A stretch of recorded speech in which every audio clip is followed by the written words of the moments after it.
We're thrilled to welcome David Gilbert to join us this afternoon. Now, reportedly, David was known as Mr. Cleveland during his days at Ohio State University because he was always promoting our hometown. That passion for the community and his vision for its future never waned, and he now sits in the perfect perch to promote and advance our city. It was back in 2000 that he was tapped to recreate the Greater Cleveland Sports Commission after it lay dormant for years, and he built it into the attraction powerhouse and economic development engine that it is today. 200 sporting events, and get this, $795 million in economic development. Awesome. He added to his responsibilities as president and CEO of Destination Cleveland in 2011. He oversaw the 2016 Republican National Convention, and he has led the meteoric rise in tourism in Cleveland. He has a whole host of awards to his credit, including induction into the Business Hall of Fame in 2019, Crane's 30 Influencers of the Past 30 Years, and an EY Entrepreneur of the Year. And he is a proud alum of Leadership Cleveland 2001. Please join me in welcoming David Gilbert. Thanks, Mary Ann. And I would tell you, it's great to see so many friendly faces that I haven't seen for a while. It's nice to see a lot of friends. So I'll hope for easy questions from everybody. So hello to all my friends that I haven't seen for a long time on this call. And again, really pleased to be asked to be part of this. I'm a big fan of the Leadership Center and all they do, and just thanks to Mary Ann and to Rachel for asking. I know we don't have a ton of time before Q&A, and what I was asked to do is really concentrate more on the Sports Commission and the work that the organization is doing, and where really where things stand now amidst COVID. And obviously it is something that is affecting every one of our businesses, every one of our organizations, and Sports Commission is certainly no exception. And as Mary Ann mentioned, the Sports Commission started, almost refounded back in late 1999, going into 2000. The organization is, at its core, it's about using major sporting events as an economic driver for our community. We were a fairly small nonprofit organization. We have 14 full-time staff, a couple part-time staff. Interestingly enough, in the Sports Commission world, we're very big. And we're part of a national association of sports commissions. There's about 250 cities that are members. It's a very competitive business. We have a tremendous board of leaders from throughout the corporate community, civic community, very, very active with really all the sports organizations in town, be it the professional sports teams, the colleges and universities, the Mid-American Conference, sports media, all really a big part of what we do day in and day out. And in practice, what the organization does is compete. We compete every day with cities around the country, sometimes around the world, for the rights to host major sporting events. And as Mary Ann mentioned, since in the past 20 years, we've been responsible for attracting now over 200 events, as she mentioned, thankfully a very significant economic impact. Probably on average now, we're hosting somewhere around 10 or 12 national events every year.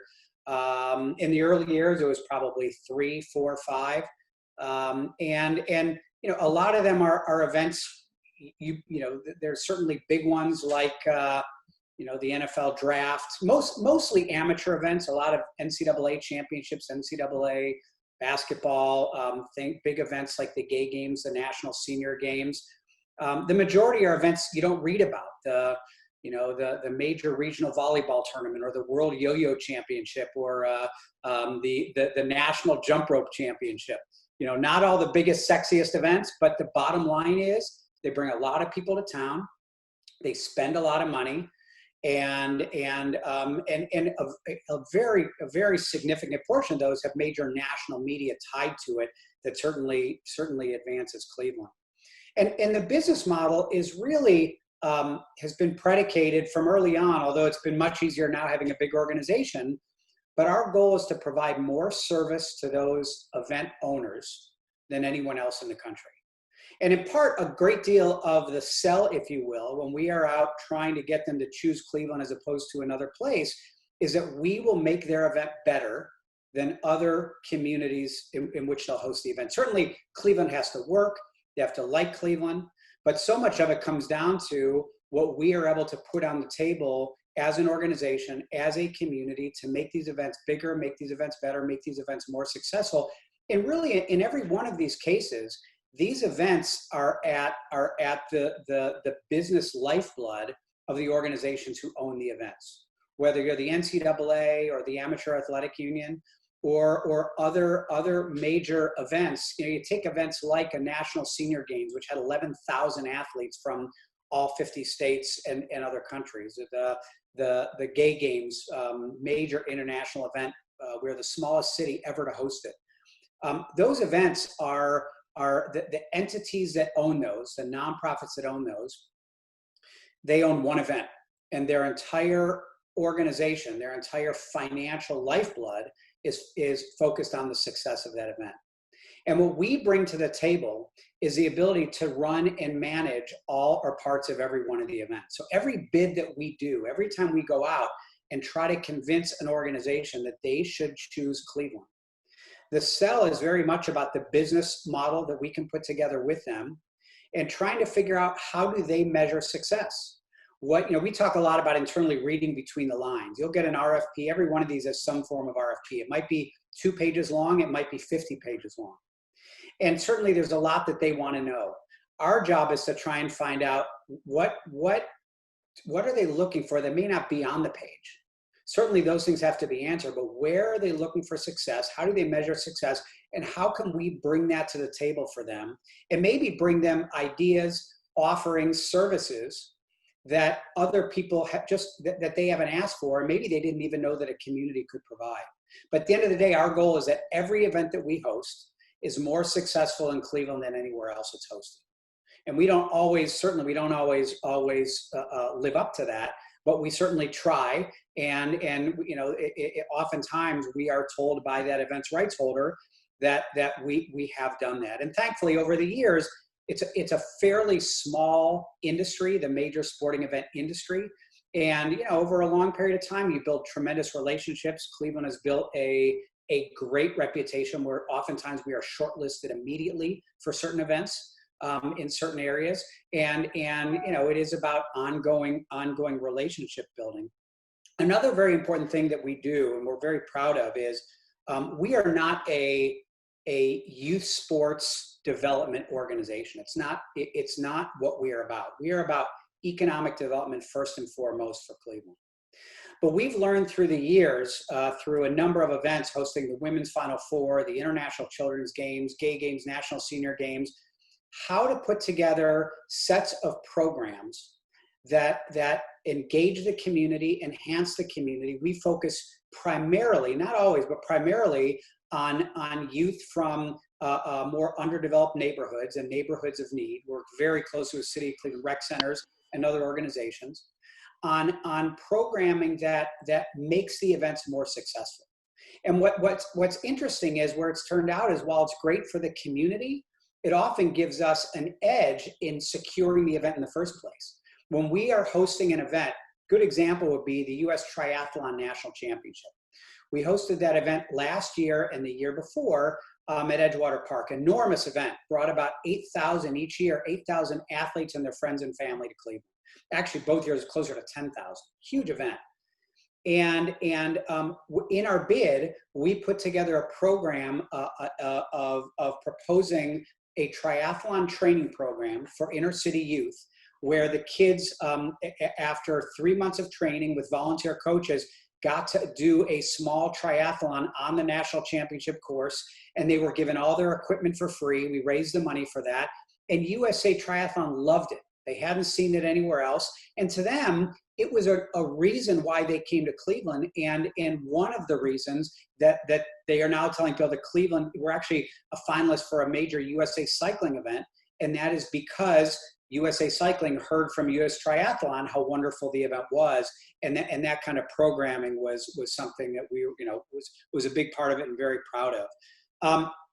It's a couple of quick things, and I want to move on a little bit to talk while I have time about we get a lot of questions about the NFL draft, but about a year and a half ago, we completed a, what thankfully ended up being kind of a grand slam for Cleveland. There was a point where we were bidding within an 18-month period of time on 4 major events: MLB All-Star Game, NBA All-Star Game, NFL Draft, and the Women's Final Four.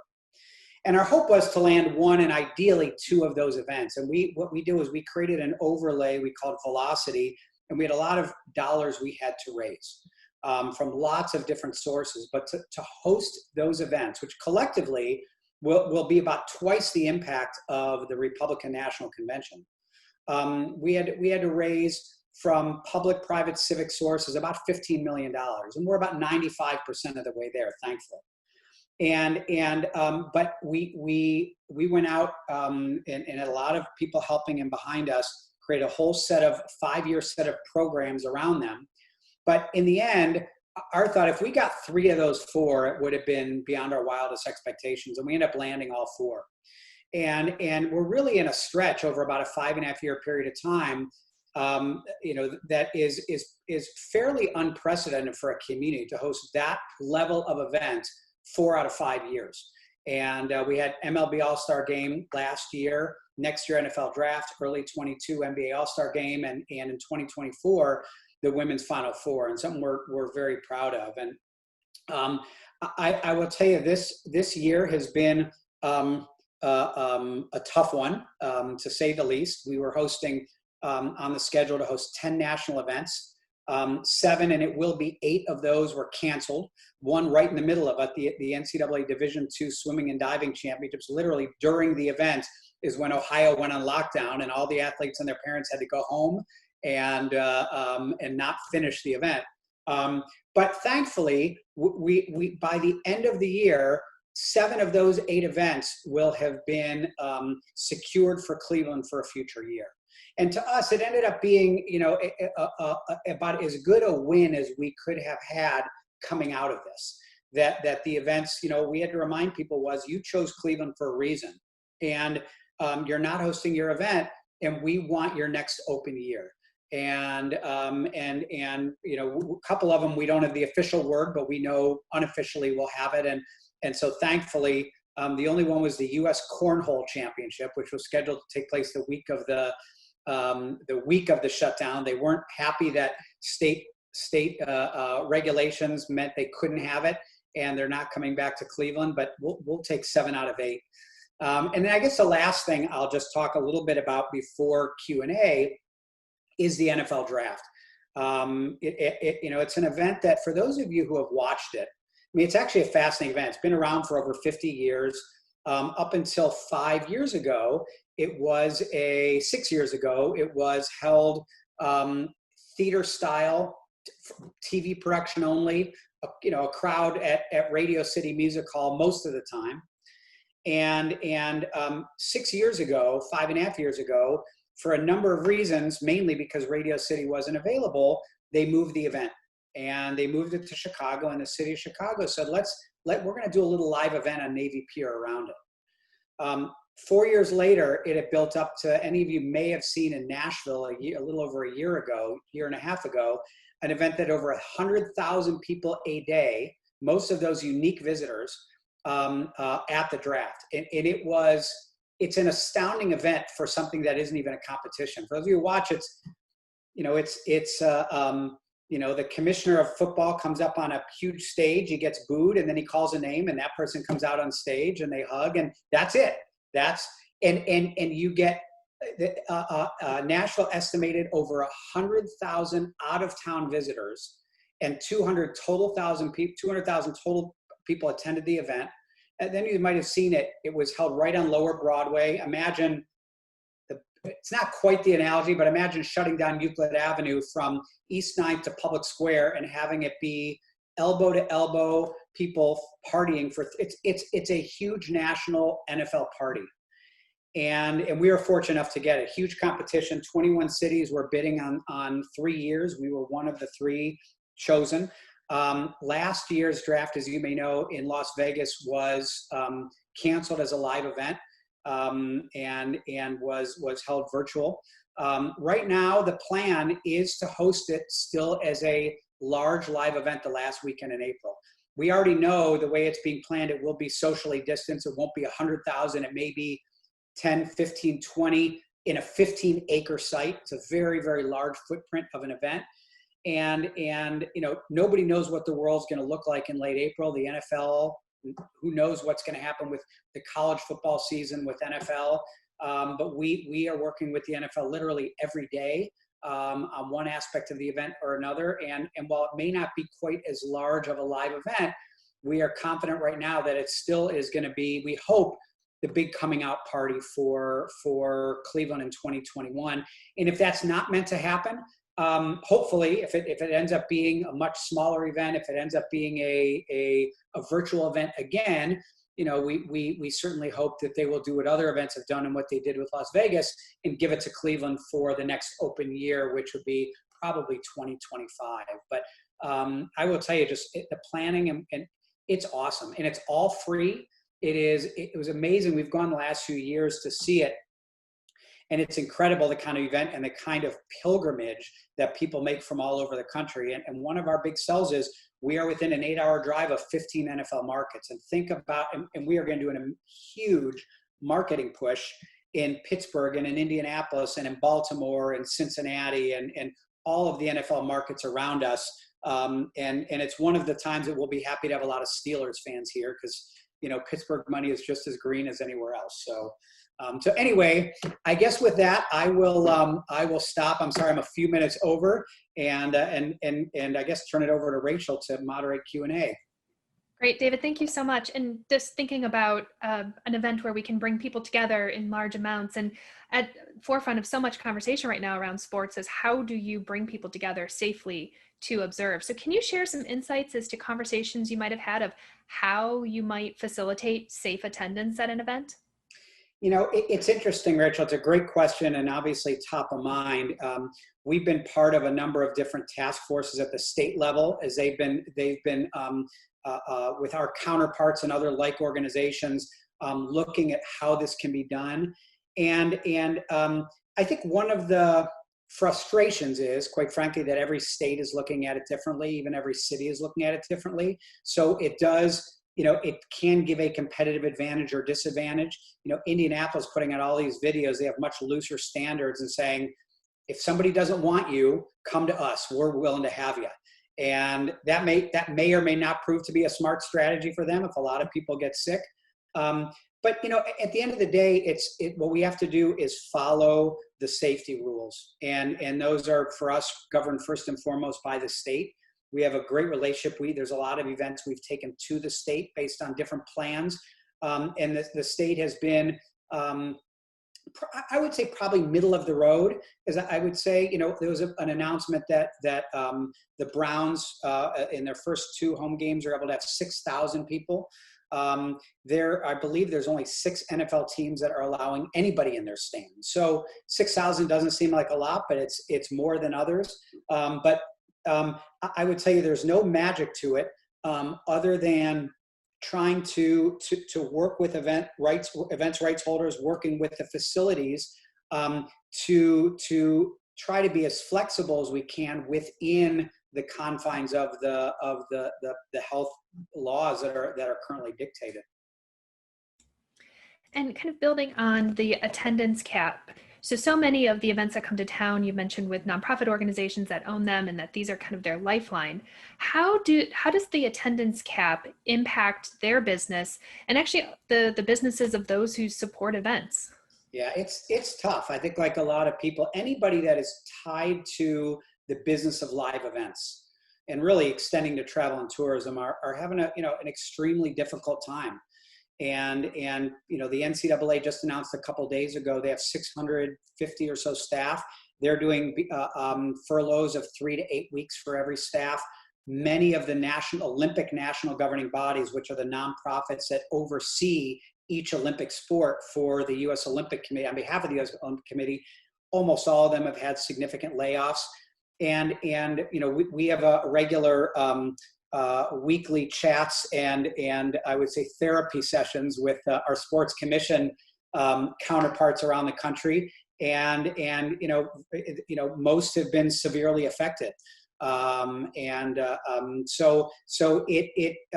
I'd say it's really spared almost no one. And again, the more that these organizations rely on events, in some cases for all of their revenue, I think they're all trying online models and ways to generate some revenue to keep them going. They're all trying to be creative like we all are, but it's you know, it's caused a significant dent in the industry for sure. So as you look ahead to events that you are going to be bidding for or things you would love to bring to Cleveland, what's the one that you would just absolutely want to get more than any other event? Boy, that's a great question. Here's what I tell you. I don't think that it's about any one particular event. I mean, you could look at, you know, the Olympics as, you know, that's probably the largest sporting event. That, you know, some ways it's good in life to know your limitations. Cleveland just doesn't have the infrastructure to host an Olympic Games, and nor would it be prudent for the price tag that's currently part of it. I think the way we look at it is, you know, we are, by almost any measure, a number of events, the size and scale of events, the economic impact of those events, probably year in and year out now, one of the top handful of cities in the U.S. And I think our job is, how do you continue to keep that position? And I think that's the challenge is, and it's not about just always doing the same thing. You have to continue to reinvent yourself. We are looking at all kinds of interesting new events. We are bidding right now on the Us Quidditch Championship. For any of those who know what it is, it's from the Harry Potter series. People really literally running around on brooms. But you know, it'll bring like 800 people to Cleveland. And you know, it's about being creative. It's about continuing to, you know, a lot of these aren't necessarily inexpensive. The payback is there. How do we make sure you know, we've worked with some other cities, took the lead in getting a major funding stream put together by the state for major events bid and hosted by Ohio cities. That's helped a lot. So I think the real challenge is not about one event, but continuing to host some of the largest events in the country and in the world, and continually having enough events that there's a huge ROI for the community in the events that we host. So with all of these, hopefully, once in a lifetime changes and restrictions and new experiences, are there new and emerging trends, careers, and opportunities for people looking to enter into the sports industry or the events front?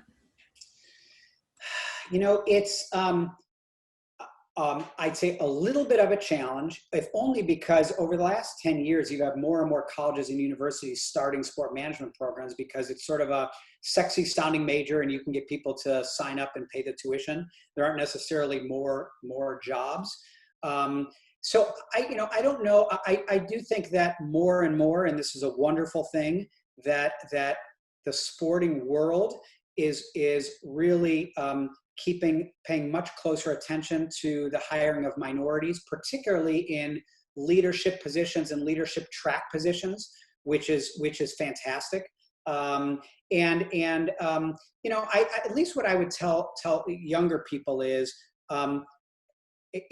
don't be afraid to take any type of, if you really want to get into the sports world, take anything you can get to start to prove yourself. Any internship, any job that may even be unpaid for the first little while, or a summer type of job. The key is getting in and proving yourself. And I think the other big thing is it shouldn't just be because you want to work in sports. Sports is about so many different things, so many different opportunities whether it's sports medicine and physical therapy, it could be turf care, it could be sales, it could be marketing, communications, community relations. There's the whole sports side. There's so many pieces of it. And you ought to also go in, not just say, I love sports, so I want to work in sports, but what do I want to do professionally?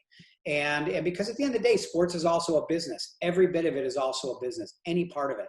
And so also keeping in mind that you want to be good and be proficient at that business part of whatever sports world you may end up being part of. So David, you also lead another large, important organization, Destination Cleveland. How do you juggle leading two such important organizations, particularly now when you have to move so quickly and innovate? I guess thankfully they're at least close cousins. It's not like running the sports commission and a McDonald's. I mean, they're at least your mind doesn't have to be too schizophrenic I think one of the challenges, they are completely separate entities, separate boards, separate staff, separate funding. So there's a lot of extra time as it relates to managing the infrastructure of an organization, the finances, the staff, the boards, the committees, all of that. I think the key is, part of it is always being on the lookout for new opportunities. And thankfully, I think because they are somewhat close cousins, sometimes an opportunity, you may hear an idea for one organization, say, it doesn't work, but you know what, it might translate over here. But I think in the end, no matter what, even in these really difficult times, you have to have a mindset of keeping your eyes open for opportunities. And I really believe that for not only Destination Cleveland and the Sports Commission, but for Cleveland, we have to look at what's going on in both pandemics, the racial pandemic and the health pandemic, of looking for opportunities where the world is changing and how can we adapt and become better. And I think I think in anything we do, you have to put the woe is us behind us, because it's easy to concentrate on the funding is hard and we had to furlough people. It's easy to be stuck in that. Doesn't mean it's easy. Those are very hard things. But even in the midst of that, you have to look at how you reinvent yourself. And the one thing about everything going on now is it's level setting. This isn't a Cleveland problem. All these things are happening everywhere around the country, and all of our peer cities, all of our peer type organizations. So how do we collectively as a community or as organizations manage the solutions better, so we can look back 5, 8, 10 years down the road and see that because of these crises we're in, we ended up coming out better. So let's look ahead that 5, 8, 10 years down the road. What's your vision for the Greater Cleveland Sports Commission? I hope it's more of the same. I hope that every year we are able to host some type of blockbuster event. I hope every year we are hosting 10, 12, 14 major national events. And I hope that, it is, while it may be somewhat niche, it for a certain part of the world, we as an organization are their view of Cleveland. We are the NCAA's view on Cleveland. We are the Olympic world's view on Cleveland. We are, and how do we keep that as forward-looking as possible? So when those folks when they think of Cleveland, they think about a winning community. They think about a place that they want to be, and they talk about that, they spread the word. And, especially when you get to a Major League Baseball and NFL and NCAA and other large influential organizations, if we can play as an organization a role in not only growing Cleveland, but continuing to get people from outside of Cleveland to see us in an even brighter light, we have to keep that going. Well, David, we thank you for your time today and all that you do and that your team does to be our cheerleaders for Cleveland and bring these amazing events to make such a great impact. Well, thanks for having me. I do have to say, for them you don't know, we have a really strong and I'd like to think successful associate board that Rachel was the chair of up until about a year ago and led us and did an awesome job. So also a big thanks to you. Well, thank you. It was an amazing experience and love all the work that you do. And with that, I'm going to turn it back to Marianne. Thanks, Rachel. Thank you, David, and thanks for that great shout out for Rachel. Well deserved. It's so wonderful to hear you talk about looking forward and looking beyond, and your optimistic view is so much what we need right now. So thank you for sharing that with all of us this afternoon.